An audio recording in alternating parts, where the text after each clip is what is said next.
Assalamualaikum warahmatullahi wabarakatuh.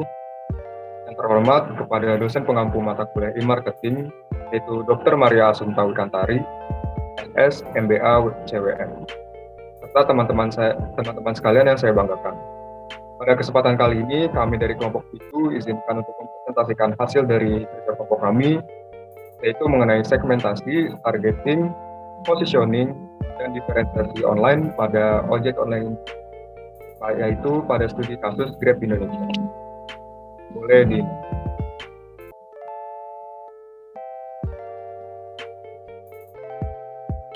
Sebelum itu, izinkan saya untuk memperkenalkan anggota dari kelompok kita ini. Yang pertama itu ada saya sendiri, Ilham Ramadan.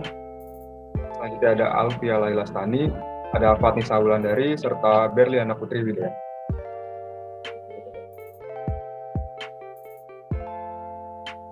Pada kesempatan kali ini, kami akan membahas yang pertama itu ada segmentasi pasar online pada Grab.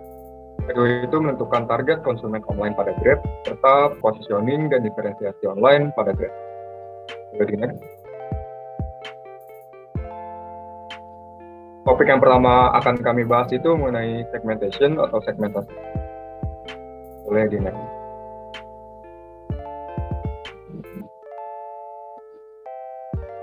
Yaitu segmentasi pasar online pada Grab Indonesia. Yang dimana kita ketahui segmentasi pada pasar itu terdiri dari 4, yaitu ada segmentasi demografi, segmentasi geografi, segmentasi psikografi, serta segmentasi perilaku konsumen. Yang pertama akan kami bahas ini adalah segmentasi demografi pada Grab Indonesia. Segmentasi demografi ini pada Grab yaitu konsumen dari usia produktif, berbagai tingkat pendapatan, serta dari latar belakang pendidikan. Yang kedua itu ada segmentasi geografi. Dalam hal segmentasi geografi, Grab Indonesia menentukan tempat beroperasi Grab Indonesia yang awalnya berada di Jabodetabek, kemudian meluncurkan layanan pada kota Bandung, Padang, Surabaya, serta Denpasar. Arena Grab Indonesia melihat peluang yang besar pada kedua kota tersebut. Selanjutnya itu ada segmentasi psikografi pada Grab. Dalam segmentasi ini, Grab membagi pasar dalam kelompok gaya hidup masyarakat di Indonesia, di mana tempat beroperasi Grab diperuntukkan untuk masyarakat kalangan menengah ke bawah dan kalangan menengah ke atas.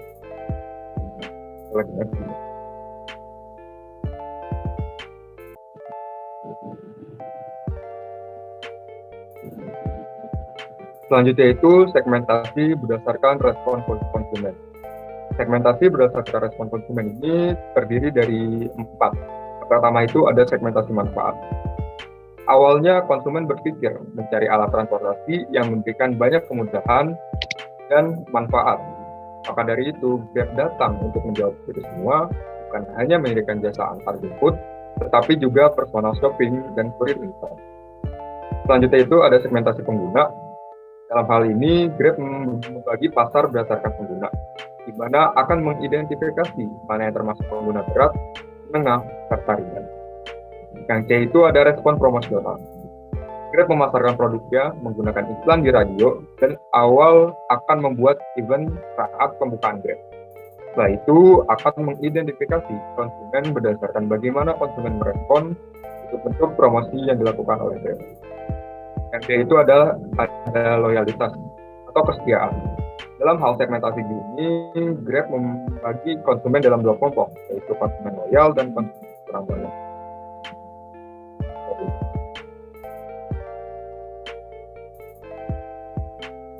Baik, selanjutnya di sini masuk pembahasan kedua, yaitu targeting. Boleh di next.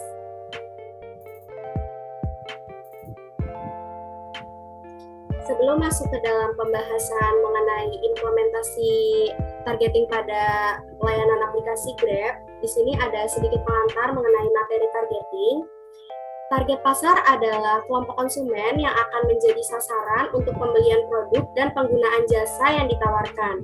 Pengelompokan tersebut ini bisa dilihat dari minat, latar belakang usia, kemudian profesi, perilaku belanja, pendidikan, hobi, dan lain sebagainya. Dalam menentukan target pasar, harus terlebih dulu menentukan segmentasi dari pasar tersebut. Setelah meninjau banyak segmen potensial, pemasar harus memilih yang terbaik untuk penargetan, termasuk memutuskan target mana yang akan ditayangkan secara online, yang mana secara fisik lokasi, dan yang melalui pengiriman katalog atau seperti konten digital. Boleh di next.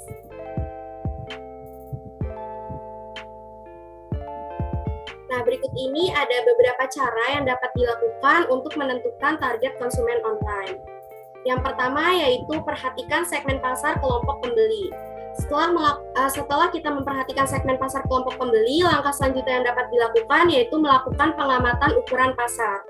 Kemudian langkah yang ketiga setelah melakukan pengamatan ukuran pasar yaitu pilih lokasi calon pembeli, dan langkah yang terakhir yaitu melihat besarnya persaingan. Jadi next. Nah, sekarang masuk ke dalam pembahasan implementasi targeting pada layanan Grab. Seperti yang kita tahu, di sini perbedaan strategi Gojek dan Grab secara mendasar memang tidak ada. Hampir semua strateginya itu sama. Salah satu contoh misalnya untuk target pasarnya, Gojek memiliki target pasar siapapun yang membutuhkan kendaraan dalam waktu cepat dan bisa dipesan secara online. Nah, sama saja dengan Gojek, strategi marketing Grab ini juga memiliki target pasarnya adalah mereka yang membutuhkan kendaraan yang bisa datang secara cepat dan bisa dipesan secara online. Hal ini tentu saja akan menyentuh berbagai kalangan masyarakat Indonesia, khususnya di kota-kota besar yang kondisi jalanan ini macet. Kemudian berbagai variasi layanan yang ditawarkan oleh Grab ini berfokus kepada memberikan kemudahan dalam bertransportasi.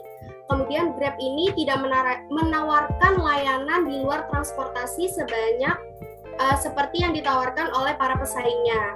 Hal ini menunjukkan bahwa Grab memilih segmen pasar transportasi dan pengiriman sebagai target marketnya. Kemudian Grab ini juga menerapkan konten marketing, yaitu dengan membuat dan membagikan konten perusahaan agar pembaca tertarik untuk mengunjungi platform mereka dan menumbuhkan minat konsumen terhadap jasa atau layanan yang ditawarkan, di mana hal ini juga dilakukan perusahaan Grab dalam menentukan target konsumennya secara online. Nah, dalam hal ini, Grab itu juga bekerja sama dengan sosial media, yaitu salah satunya Instagram, untuk menampilkan layanan atau konten yang mereka sediakan. Boleh di next.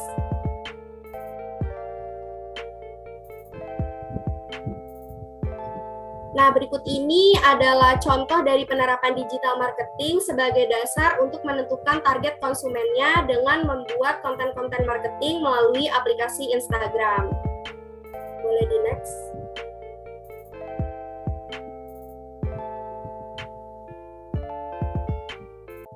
Nah, tadi kan sudah dijelaskan beberapa cara yang dapat dilakukan untuk menentukan target konsumen online.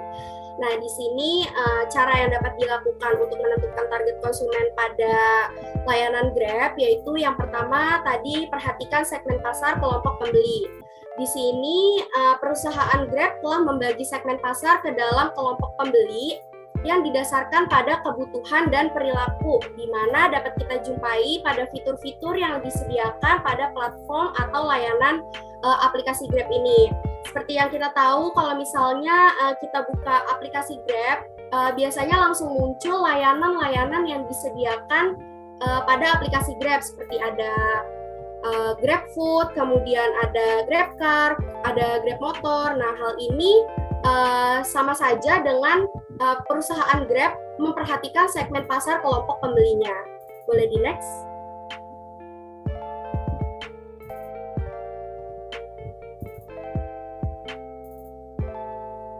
Nah, selanjutnya yaitu langkah kedua yang bisa dilakukan, yaitu melakukan pengamatan untuk ukuran pasar.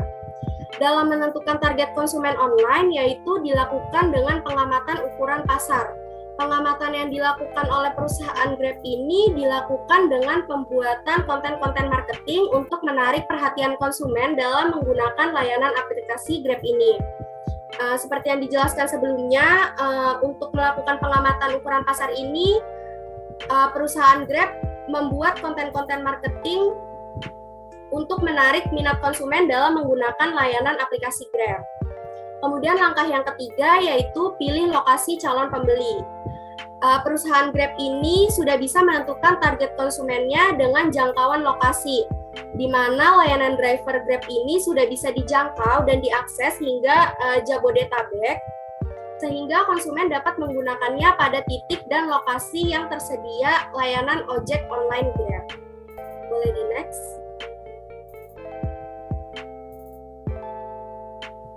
Nah, langkah yang keempat yaitu melihat besarnya persaingan.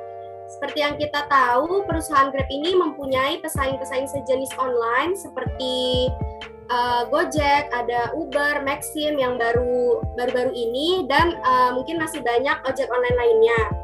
Namun dengan adanya hal ini, perusahaan Grab terus melakukan pengembangan dalam memuaskan konsumennya dan terus meningkatkan loyalitas konsumennya dengan mempelajari strategi-strategi seperti membuat konten marketing yang menarik. Kemudian juga perusahaan berusaha membuat promo untuk menarik perhatian pembeli, serta diskon-diskon lainnya yang bisa meningkatkan loyalitas yang tinggi oleh konsumen dalam menggunakan layanan aplikasi Grab. Jadi untuk melihat besarnya persaingan ini, layanan Grab ini berusaha membuat konten-konten marketing yang menarik di sosial media Instagram seperti kita lihat, kemudian juga mengadakan promo-promo serta diskon-diskon pada layanan aplikasi Grab. Boleh di next.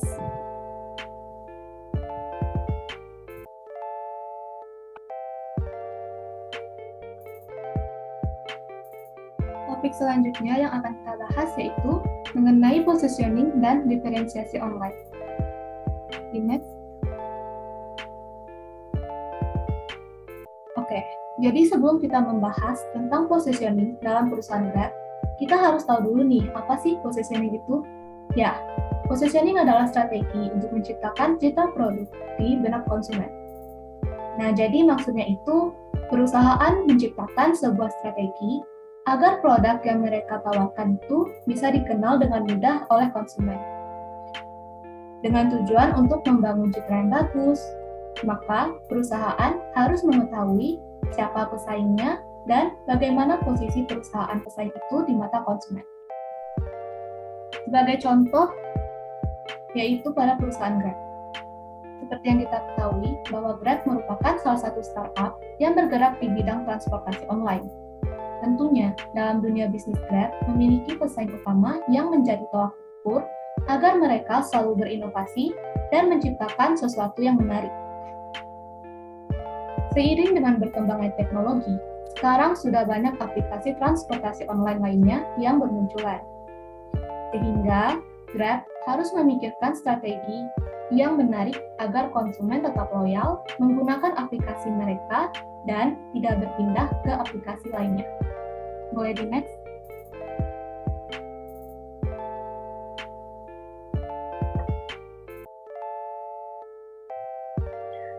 Oke, selanjutnya yaitu ada diferensiasi online. Sebelum masuk ke pembahasan perusahaan Grab, kita harus mengetahui nih pengertian dari diferensiasi online itu seperti apa. Oke, jadi diferensiasi online ini adalah kemampuan perusahaan untuk menciptakan produk yang berbeda dari kompetitornya dan meyakinkan pasar bahwa produk tersebut memiliki keunggulan diferensiasi yang ditentukan. Jadi diferensiasi online ini dimaksudkan yaitu untuk menciptakan sebuah produk yang mana nantinya produk ini berbeda dengan kompetitornya sehingga memiliki keunggulan yang tentunya dapat meyakinkan konsumen di pasaran. Oke, selanjutnya yaitu dalam kasus ojek online Grab ini, perusahaan Grab menciptakan produk sebagai bentuk diferensiasi online itu yaitu GrabNow. GrabNow ini merupakan layanan Grab yang sebagai salah satu perbedaan dengan kompetitornya. GrabNow ini merupakan fitur di mana memungkinkan penumpang untuk memanggil mitra pengemudi GrabBike terdekat secara langsung tanpa harus melakukan pemesanan melalui aplikasi terlebih dahulu dan menunggu mitra pengemudi tiba di lokasi penjemputan. Jadi, dalam kasus perusahaan Grab ini, diferensiasi yang dilakukan yaitu dengan menambahkan fitur seperti GrabNow, di mana fitur GrabNow ini menjadi salah satu keunggulan diferensiasi perusahaan Grab berbanding dengan kompetitor lainnya.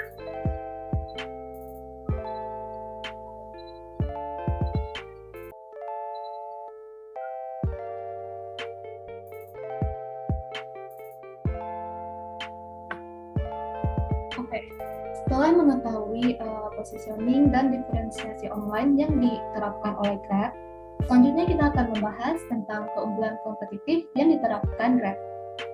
Yang pertama yaitu memberikan diskon kepada para pengguna aplikasi. Nah, dengan adanya diskon besar-besaran, Grab berhasil menarik perhatian konsumen dan membuat konsumen menjadi lebih loyal dalam menggunakan aplikasi Grab. Terkadang Grab juga memberikan diskon berdasarkan hari besar di Indonesia. Misalnya saja yang dicantumkan pada PPT, yaitu Grab memberikan promo dengan kode diskon kilat bersatu sebesar 50%. Yang berarti, pengguna aplikasi akan mendapatkan diskon sebesar 50% apabila mengorder makanan atau minuman via GrabFood. Dan yang kedua yaitu menyediakan fitur-fitur yang bervariasi. Bukan hanya menyediakan layanan jasa berupa transportasi online dan pesan antar makanan saja. Sekarang, Grab juga menyediakan fitur beragam jenis yang menarik. Seperti yang terlihat pada PPT, Grab menyediakan fitur tagihan. Dan untuk fitur tagihan ini bisa digunakan oleh pengguna Grab untuk membayar tagihan listrik, air, dan lainnya. Selanjutnya ada GrabMart, dan yang selanjutnya ada Grab Pulsa, kesehatan, jasa rumah, yang biasanya digunakan untuk menservis AC, pembersihan, dan perbaikan rumah. Selanjutnya ada asuransi, just tip, dan ada fitur hadiah yang digunakan khusus bagi seorang yang memberikan kado kepada teman atau kerabat mereka. Dan bahkan, bagi kalian nih yang hobi nge-game, Grab juga menyediakan fitur game top up sehingga para gamers bisa membeli voucher konsol dan HP. Dan yang ketiga yaitu membangun komunikasi melalui sosial media. Dalam hal ini, Grab memanfaatkan fitur-fitur yang ada di Instagram untuk menyapa dan berinteraksi dengan konsumen mereka. Hal yang dilakukan oleh Grab yaitu dengan memberikan giveaway berupa promo, dan memberikan informasinya melalui feed.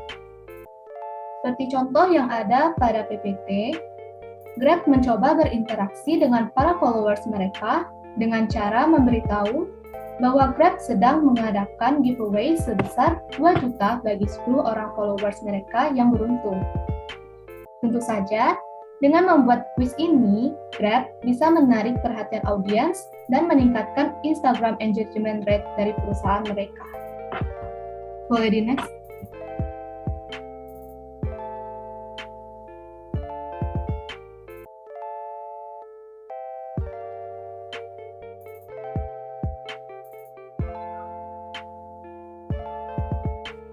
Oke, selanjutnya yaitu ada kesimpulan dari pembahasan presentasi kali ini, yaitu pada studi kasus perusahaan Grab, segmentasi pasar online yang dilakukan melalui 3 segmentasi, yaitu segmentasi demografi, geografi, dan segmentasi psikografi.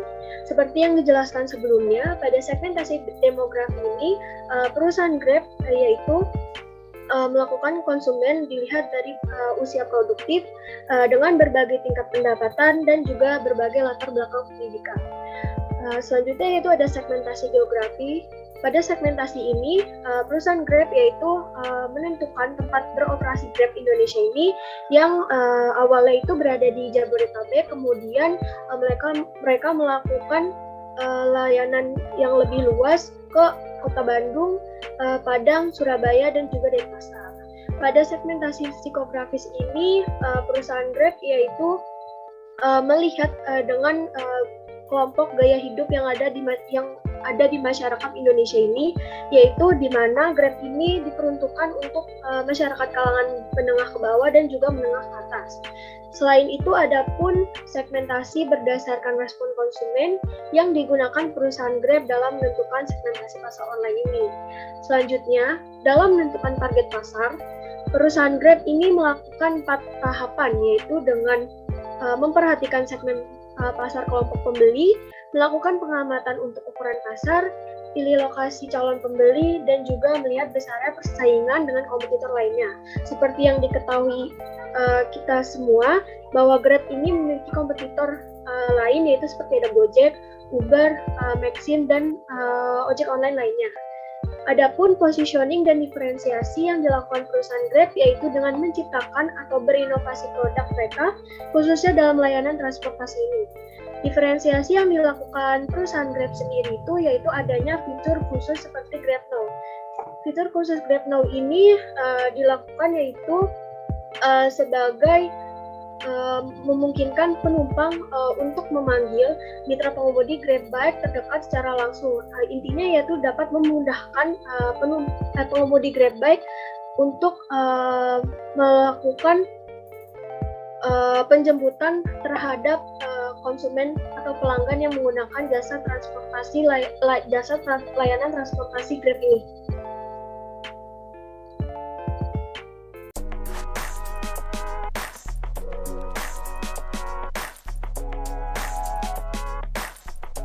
Sekian presentasi dari kelompok kami. Terima kasih kepada Bu Maria serta teman-teman sekalian. Kurang lebihnya mohon maaf. Assalamualaikum warahmatullahi wabarakatuh.